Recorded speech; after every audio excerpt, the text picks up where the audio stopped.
Welcome to Smart Remarks, where just because conservatives are paranoid doesn't mean we evil liberals aren't out to get them.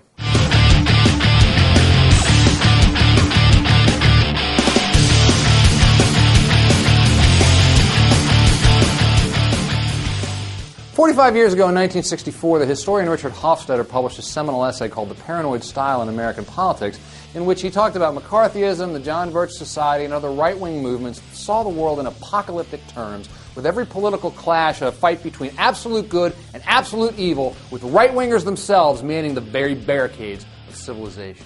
The book of the same title was republished again last year, just in time for our paranoid revival.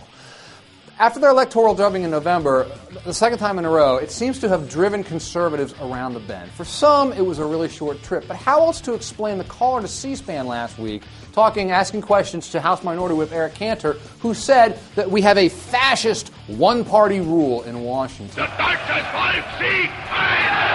Now, remember, these are the same people who had their own one-party rule in Washington earlier this decade and certainly wouldn't have used the same terminology. But Cantor, instead of reprimanding the caller, picked it up and ran with it and said he's trying to bring President Obama, quote, back into the mainstream. And so you see how this works. The party, the movement that was thoroughly rejected by the American voters, they're the mainstream. The other guys are, by definition, extremists and out of the mainstream. But if there's a high priest of the paranoid style, a modern paranoid style, it's Glenn Beck. I'm just a guy who cares.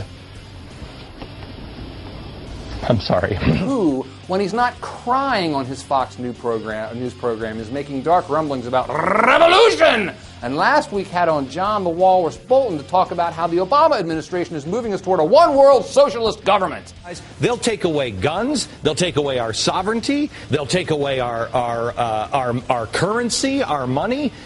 They're already starting to put all the global framework in with this bullcrap called global warming. Hofstadter would have recognized this immediately. This is the direct descendant of what he wrote about 45 years ago. And the thing is, it's going to get worse because, particularly if the Obama administration is successful in addressing some of the problems that bedevil the nation, the more they're successful, the better things get, the more hysterical the Glenn Beck right is going to be.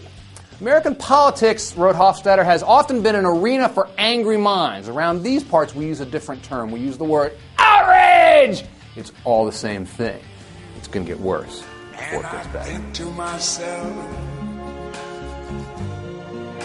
what a wonderful world.